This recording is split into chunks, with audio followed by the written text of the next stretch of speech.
Hey, what is up, Los Angeles? Welcome to the Bet Online Salute to Troy podcast. Coach, I feel weird doing the intro. It's always you, but good to be here with everyone. We have a very, very special guest on the show. Obviously, Coach Rowe joining me down below, and then Jake Crain of Crain and Company on the Daily Wire. All things really sports in general, but we're having you on talking SEC, talking LSU, as I feel like that is kind of your bread and butter. But my man, how are you doing? Doing incredible, man. Now that football season is here, I do got a couple things to say. I know in LA you hear the words Daily Wire and you're like, oh my God, here we go with this guy, whatever. Look, we don't talk politics. We're just the sports show on the network.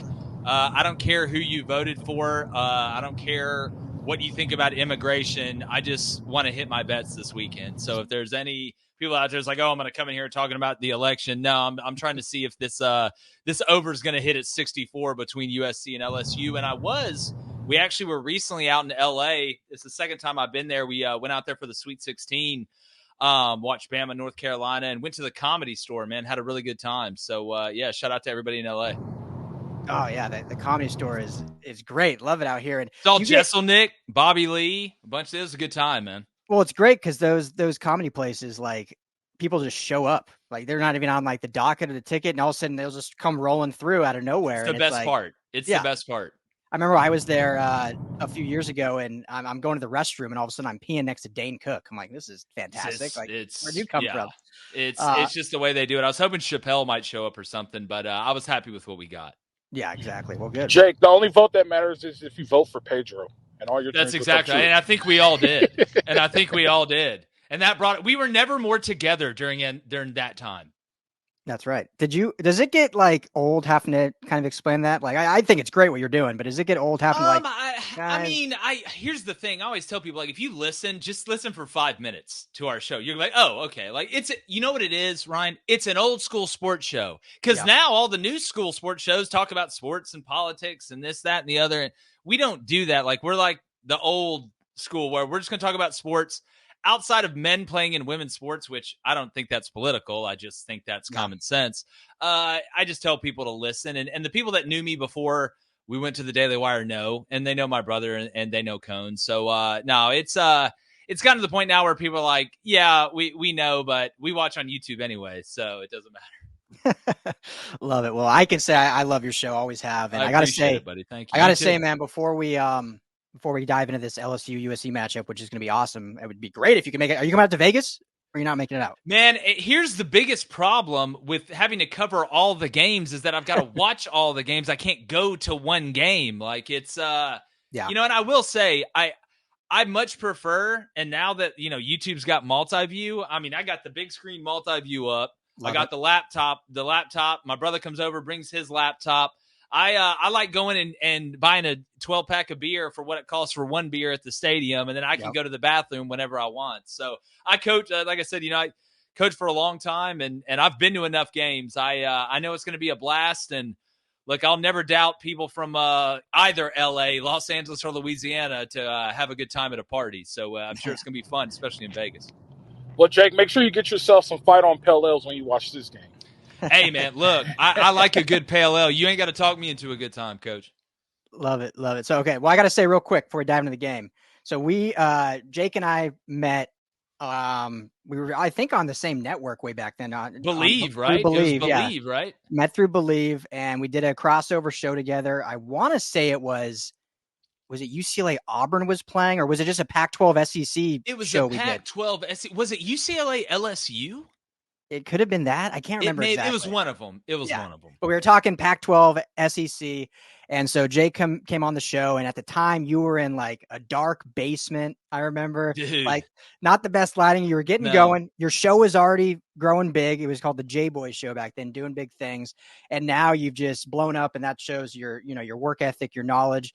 You've gone to different networks, and obviously now you are where you are. And I have to say, through all that, you always respond to me. You always come on the show whenever I ask. So I always do appreciate that you have not changed one iota since starting in this business. And it's great to see your success. Oh, dude. Well, number one, I appreciate that. I still think I'm in a coma because, we got sent home during COVID when I was coaching up in Montana, and I just started messing around doing it. But just very blessed, man. Look, I only know 4 things, and they all start with F, so I might as well take advantage of one of them. once I realized that, you could make a decent amount of money talking about football, and I don't got to worry about whether my safety is going to be able to come down and force and make the play. I can just talk about whether he did or not. And be able to come home. My father was a coach in the SEC for a long time, and he was never home. So it's I'm just very fortunate, man. And shoot, y'all doing big things too over there. I know you're trying to brag on me, but let me brag on you for a second. Just look, real recognize real at the end of the day, brother. And we all love the same thing. We all love this sport. We all love sports in general. And man, I'm just very fortunate and blessed that we can do this and get paid to do it. That's the crazy part. Yeah, Jake, I'm just going to be honest with you. We do not love the off season because we struggle for topics. Well, here's the funniest part. We cover all the sports. I started out just covering SEC and then started covering all of college football. And then now we're covering all the sports, very heavy slant toward football. But I tell you what, man, outside of March Madness, because Major League Baseball regular season's so ridiculously long. I mean, 162 games is nuts. The NBA playoffs are fun to me. Outside of that, I don't get much out of the regular season. But look, it's y'all both know the amount. There's no amount of words that can fill the airtime when it comes to football season. So it's here, thank goodness. Yes, thank goodness is right. So speaking of football, let's start with this more general before the matchup here. LSU coming off of a 10-3 season, obviously lose the Heisman and Jaden Daniels, but real similar story to Miller Moss here at SC. Garrett Neismeyer kind of waited his turn, taking over as quarterback down there. Just tell us your thoughts on kind of where you think LSU sits just within the SEC. Are they one of the favorites, do you feel? Obviously they've got some good transfers in, a lot out, but they have a good recruiting class. Their NIL program is really growing. Brian Kelly in year 3, just your overall thoughts of the program heading into this season. Well, if you know anything about LSU, that they're one of the few big programs in the SEC that has the state all to themselves, and their state produces a ton of talent. So LSU was always talented. I mean, there's not an Alabama fighting Auburn. There's no Ole Miss fighting Mississippi State. Hell, there's not even a Tennessee fighting Vandy, which is an unfair fight. They're not losing kids to La Tech. They're not losing kids to Southeast Louisiana. And Louisiana puts out a ton of talented players from offensive line, defensive line, skill position. I recruited the state for a while. You can drive 30 minutes any direction and find a 5-star or somebody that can play. So LSU is always going to be talented. The craziest part has been the fall off from LSU defensively, because me growing up until the point of guys, 5 years ago, LSU was always a defensive team to me. Then Joe Burrow and Jamar Chase and them came along. They had that incredible offense. And now it's almost like they've traded places with Ole Miss. Now Ole Miss is a more complete team with a lethal offense. LSU has been a team with a lethal offense, but an absolutely pitiful defense. So when I look at the team this year, they're not going to be able to replicate the success that their offense had last year. That's asking too much. Not only is Jaden Daniels gone, not only is Ryan Thomas Jr. gone, not only is Malik Neighbors gone, but Mike Denbrock, the OC's gone. So to ask them to replicate that amount of success, as talented as Nussmeier is, as good as Lacey is, as good as some of these young players are, and LSU's really good on the offensive line, they should still be a really good offense. I don't think they're going to be as elite as they were. On the other side, the defense didn't really go – I don't think they had a ton of success through the portal in the front seven the way they wanted to, especially on the defensive line. They're still going to be talented players, but they got Bo Davis from Texas, the defensive line coach over there, who really flipped the identity of that front seven into what Texas is now. So I think they're going to be better on defense. You won't be as elite on offense, and you won't be as terrible on defense. I actually think LSU will be a more balanced team this year overall and end up with the same record. At least I've predicted them 9-3. So they're a good football team, talented football team. Nussmeier's a really good player. Don't sleep on him. And they'll have talent outside. But make no mistake, it's the offensive line that's going to make this team go. So I think they'll be more balanced, which makes them a better football team. But I tell you what, man, when you look at LSU and USC, it's like that Spider-Man gif. Everybody's pointing at each other. It's like the exact same thing. So you got you both lost Heisman winning quarterbacks. There's a ton of similarities, obviously, between both, and it should be a fascinating matchup. Hey, so, like you said, I was just about to ask you that, talk about the reflection that you're going to see in this first game. And so they got the over at 64. Do you think that's reasonable? Or to me, I don't think that's very reasonable. I think the under is going to hit just because I think both defenses will be able to maintain the offenses at times. Not completely, but at times will when you need a score, they won't be able to get the score, but they will be able to put some points up. Yeah, well, it's again, when you look at, I think it started out at like 66.5. It's down to 64 right now. You know, one of the best bettors, and he's an old head, Danny Sheridan. Y'all probably don't know who that I've is, heard the but name, he's he gave me some great advice one time. He said, you know, when two great offenses are playing against each other, take the under. When two great defenses are playing against each other, take the over. And that sounds like counterintuitive at first, but that's the way the bookmakers are making the line. Like they're looking at it in that light. Mm-hmm. I think what to me, one of the reasons why I'm actually probably, unless it gets to 62, going to stay away from the total is I'm worried about, but I don't think either offense is going to have a problem moving the ball in between the 20s. But Coach Ryan, you guys know this as well as anybody. Coordinators don't get paid to move the ball in between the 20s. They get paid, defensive coordinators get paid to hold you to field goals when you get in the red zone. Offensive coordinators get paid to score touchdowns when you get in the red zone when the field shrinks. I think we're going to see that the defensive improvement on both sides show up in the red zone and lead to more field goals than touchdowns. Now, pace of play, I think, is interesting. The new clock rule, obviously, being that the clock doesn't stop after a first down going into halftime or at the end of the game. You've got to take that into account.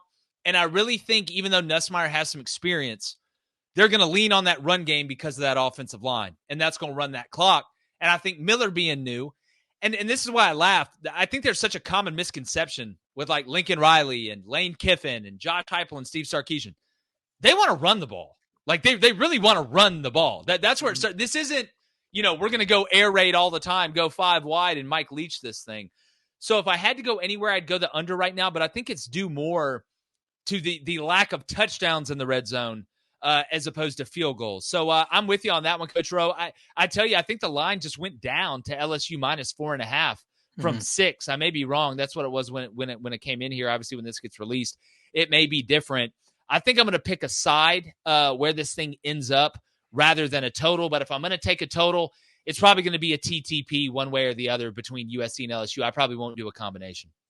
Yeah, it's fascinating stuff. It's crazy kind of where that line keeps shifting and who's the favorite and whatnot. And as you mentioned, the points going down. I think I saw that too. 4.5 is what it did shift at that time of recording this. So, Jake, I want to talk about both receiving cores real quick. I know you mentioned the running game, which I completely agree with. Like we cover SC, like Lincoln Riley, when you know him, like he wants to run the football. Like you're absolutely right. He wants to run it and do the power pass off play action. Yep, that's what he wants power. to do. He wants to run power all the time. They killed, Coach, how pretty was it at Oklahoma? And I'm a defensive guy. At Oklahoma, watching them get in 11 and 12 personnel and run power with that big offensive line, and then use that influence pull off the power to hit that power pass and run a two-man combination on the outside. You have to rob Peter to pay Paul. Either I'm going to give you the slow death or the quick death. When it's hitting, that's why Lincoln and Lane and these guys, give me a run game, and I'll build everything off of that. The funny thing is, real quick, Brian, I'm sorry about that. No, please. The funny thing is, 2 years ago when Travis Dye got hurt, and I'm a big Austin Jones fan, and I was telling everybody they're going to run a whole bunch of power, and they're going to become a better football team. They ran a bunch of power, right, Ryan? They started running power, and the whole football team got better that year. That's the something about it, man. Yeah, power is God's play. If you can run power, you can run anything. Because if you can run power, you can run counter. If you can run power, you can run split zone. Like if you can run gap scheme, which is basically FU, I'm running it, as opposed to zone, which can, is built to cut back and hit in multiple places. There's something kind of primal about it too. You're bullying them. Like it's like the old ISO play, Coach. You remember that? It's like the old ISO play. Out of I-formation, with the fullback and just That's exactly right. I like this dude, Ryan. He needs to be on more, man. He's talking ball. Look, it's like I said, I only know 4 things. They all start with F. But if I was a baker at a high level, I'd probably tell you how to make a bomb ass donut. There you go. Go ahead with your question, Ryan. I'm sorry about that. No, well, this is great because now let's stick with the running game. Then let's just do that. And I don't want to put you on the spot here, Jake, but you're a smart guy. I think you'll know what to do. So USC obviously got a guy from the SEC in the transfer portal, and Woody Marks from Mississippi State. Yeah. Were you able to watch him at all at Mississippi State? I know it's not your team of coverage, but not only that, I interviewed him at SEC Media Days. I love Woody Marks. Woody Marks is good old country boy too now. Mm-hmm. Those guys just run better. They run harder. Here's the thing I like about Woody.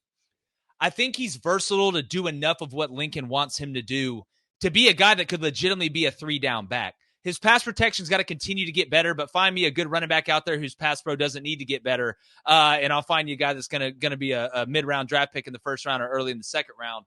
That's one of the reasons why Carson Steele's playing for the 49ers, whoever the hell it is right now. Oh, boy's pretty legit when it comes to pass pro. But what I like about Woody is he's kind of a combination runner. He rolls his hips pretty well through contact. He's got good vision. He's got what I call alien vision, 3D vision. He can look a level past the level, which is what good running backs can, because they always want to get to the safety because they know that's the last guy. They make him miss. It's touchdowns and shots after the game. But I think he's an experienced guy. He's a veteran guy. He played in a league like the SEC, so the Big Ten isn't going to scare him. And I think he can fit either a zone scheme or a gap scheme with the way that he runs. The biggest thing about Woody is injury-wise, and look, running backs get hurt. It's just part of it. That's the reason the longevity in the league, is what it is. I think there's got to be times where he's got to be able to take care of himself a little bit better. Everybody loves somebody running somebody over, but if you can pop for 7 on first down and get into second 3, as opposed to putting your head down and turning it into second 2, they're going to need Woody Marks at the end of the year as well. So I know he knows that. I know the coaches know that. But I'd say you couldn't get a better person and a guy that can run the ball. He can really run the ball and catch the ball in the backfield. He's going to be able to pick up protection. He's not going to be, shocked if he gets some sort of looper late or if somebody green dogs him or something like that. So, I think he's a good fit for what you guys want to do. Yeah, I mean, Lincoln said back in spring camp that he was their, it could be coaches speak, who knows, but he said he was their number one target at running back in the portal, and that's who they went all in on. So obviously saw something. I think he was the number one target of a lot of people at running back in the portal. Yeah, that's fair. That's fair. Go ahead, Coach. Yeah, so here's my question. So speaking SEC, well, Big Ten, I was about to say Pac-12, but Big Ten now. I know, it's weird, right? Yeah, but it's USC, and USC always has this stigma. I'll give you an example. I went to SC, we went to Arkansas, and we were told we're going to get beat by Arkansas because they're in the SEC. But in reality, these two teams are very equal teams, right? So let's say SC gets out of there 13-10, wins a really good game, which I think they did a good job scheduling this game to start the season off on a Sunday. SC wins 13-10, right?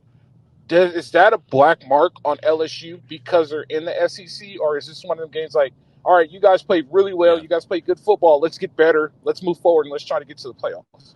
Well, I think it's more of it's not a black mark because USC did it. It's more of a black mark because Lincoln Riley did it, and they haven't been able to figure out anything on defense because, you got to remember, these LSU fans thought Lincoln Riley was headed to LSU a couple years ago, including myself. I was told by somebody I trust there's a good chance of that happening. Here's the difference. So I think you got young SEC fans and you got middle-aged SEC fans or college football fans. But, I'm from Auburn. I remember I know how physical USC wants to play. I remember 2003, them rolling in there, seeing those cats and the way they went downhill and watching that run they went on with Pete. I don't look at USC and see softness on defense. I look at Lincoln Riley and see softness on defense. I don't care if Lincoln Riley was at USC, if he was at Oklahoma, if he was at LSU or whatever. The stigma is Lincoln Riley, not USC. So I think that's kind of the way that most of us view it down here. What I will say is I do want to give Lincoln credit for finally making the move and getting rid of Grinch.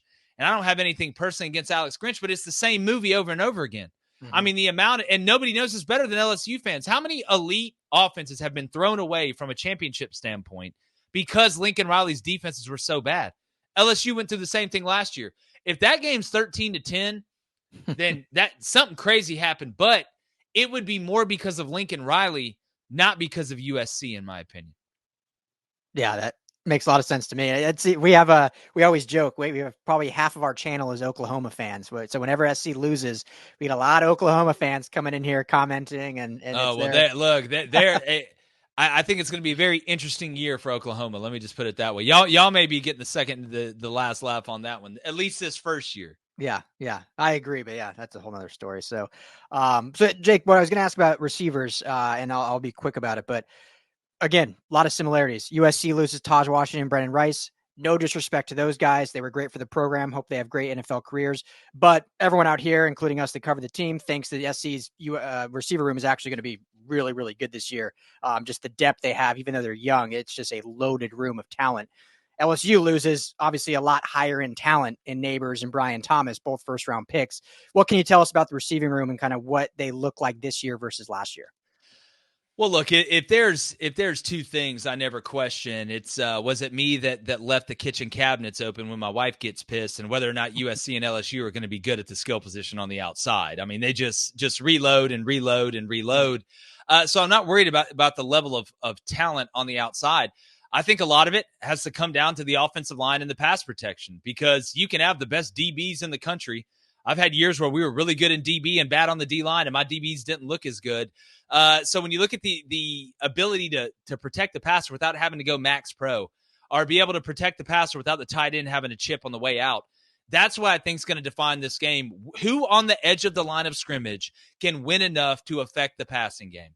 Because I do think you're going to see an emphasis to stop the run early by both teams, which means we're probably going to get in a decent amount of 3rd and 6 and 3rd and 7, especially if both these coaches with new quarterbacks are trying to play a game of, we're going to figure out if you can stop the run. And if we've got to go a couple drives at 3rd and 7, we can figure out a way to get past it.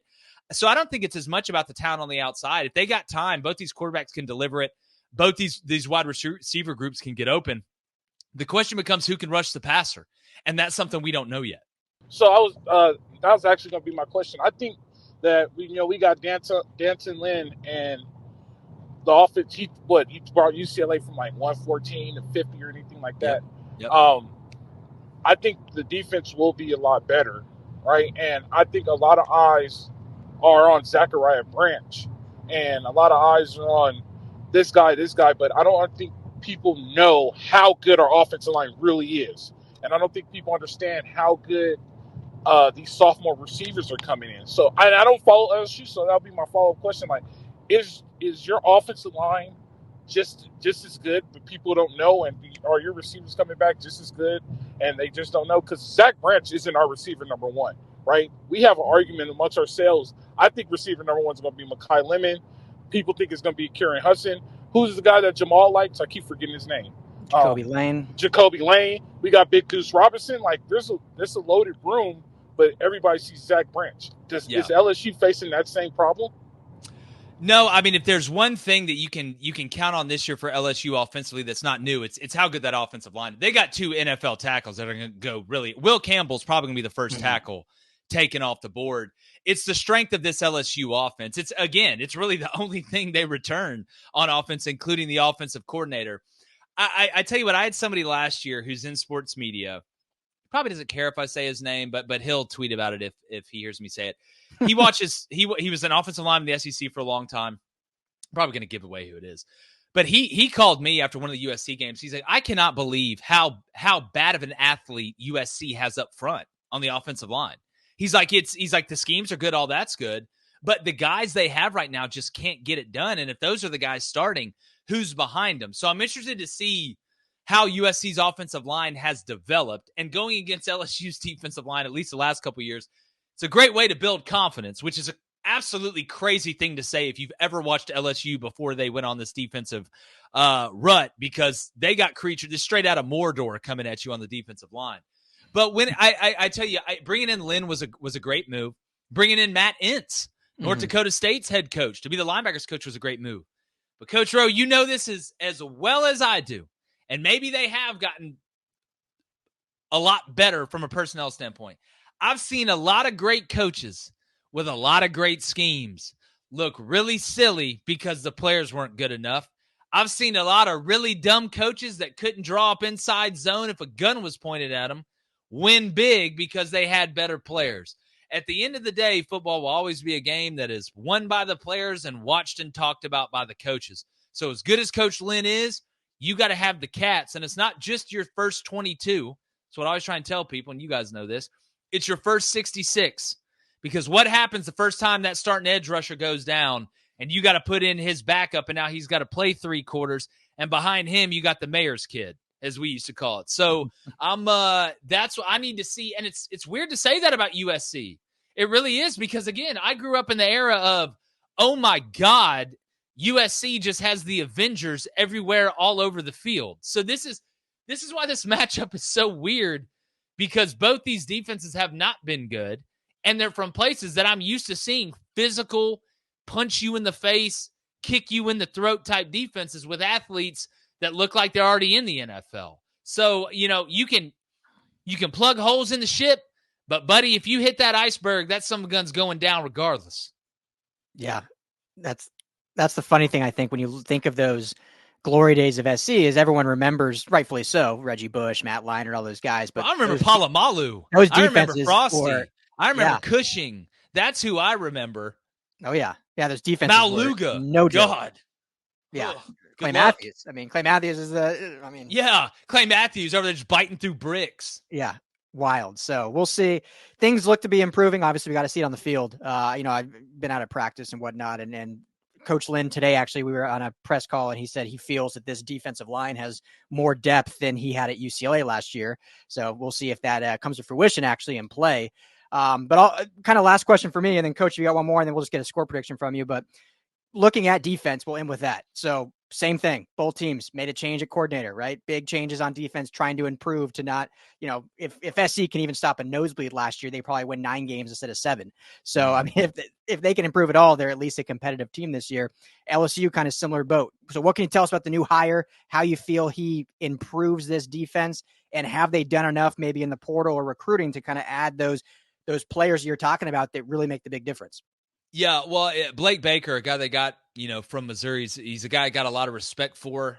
He's a younger guy. Schematically, he's going to be fine. A lot of it, I think, is going to depend on Harold Perkins, because Harold Perkins is the guy on defense that you have to build your offensive plan around if you want to counter something, right? You always want to set the tone. But Harold Perkins, he's been moved all around. It's either one of two things, man. Either you can see it in the box, or you can't, and they need to put you outside at nickel and blitz you and put you in zone and man coverage. I think he's been thinking too much. He's a freak athlete. You're not going to be a first-round pass rusher at 215 pounds. So it's hard to play in the box at this level at 215 pounds. So you can either see it in the box or you can't. I think Blake understands that. Sometimes the best way to get addition is subtraction. Simplify it a little bit to where your instincts can take over and you know what you're seeing. As far as the defensive line, that's where I'm worried. And, from Tim Brando to the LSU guys we've had on, there is an unknown about how good LSU will be on the defensive line, which, again, is a crazy thing to say. They have some guys that are talented, but, potential is just another word for you hadn't done it yet. So I think Blake will put him in the right position. I think he's going to simplify it for Harold a little bit, which should help out. They're going to be athletic. They're going to be able to run. That's the thing about LSU. They're always going to be able to run. I think it just comes down to how organized are they and how disciplined are they? Because I think Miller Moss is a sneaky runner. You compared him to Nussmeier. He kind of reminds me of Stetson a little bit. Bennett. That's who he kind of reminds me of when I watch him play. Not a big guy. Got a nice arm. Can throw it off platform. He's a second baseman. That's what he is. And he's a sneaky runner. Yeah. So, if you're LSU, can you have integrity in your pass rush lanes? If you're LSU, are you not going to overrun the mark on the edge because all you've heard about is how bad you are on the D-line, and then all of a sudden they pop the draw out underneath you? I question LSU's ability to be smart defensively, not whether they're athletic. I think Blake will help there. How much is the question? Yeah, exactly. I mean, it's going to be fascinating to watch. Coach, you got one more? Yeah, you're welcome to come on the show anytime and talk ball, man. This is probably our best guest, Ryan. I don't care. I appreciate it. I don't care if anybody gets. I understand where you're talking from, and you talk from the perspective that I talk from. You see the whole field and not just the numbers. And a lot of people get stuck in the numbers. You know what I mean? So, and I complain about this all the time. So, but yeah, thank you, man, for coming on. You're welcome anytime. Anytime. I love it like y'all do, like the people that are listening. And again, congrats to you guys on the success of the show. And man, when I'm out in LA, if I come out there to LA, I'm definitely going to hit you guys up. But anytime, man, look, I'm from the South, and a lot of people think, oh, well, you just think the South loves football. Nobody else does. Man, no. I recruited California. I know there are spots in California that love football as much as we. Hell, I recruited Bakersfield. Believe me, I know there are spots in California that love football as much as we do. And I want football to be good everywhere, on the West Coast, on the East Coast, Canadian border, Mexican border, man. It's one of my favorite things, and it's given me a lot. And I'm always down to come on, and appreciate you guys having me. Love it. Well, Jake, thank you so much for the time. Like I said, man, really appreciate it. It's great to hear from you, and keep crushing it. You can find him at Jake Crain _ on X, and Crain and Company is a show. They do awesome work. So proud of you, man. Proud of where you are, and keep it up. And congrats again, baby girl coming soon. Yeah, hope she looks like her mama. Hope she looks like her mama. Now I get to go get another gun. But no, appreciate it, guys. And again, congrats to y'all. And look, let's enjoy the football season. 12-team playoff. Let's see what happens. Can't wait. LSU, USC on September 1st. Jake Crain was our guest. Thanks a lot for helping us break it down.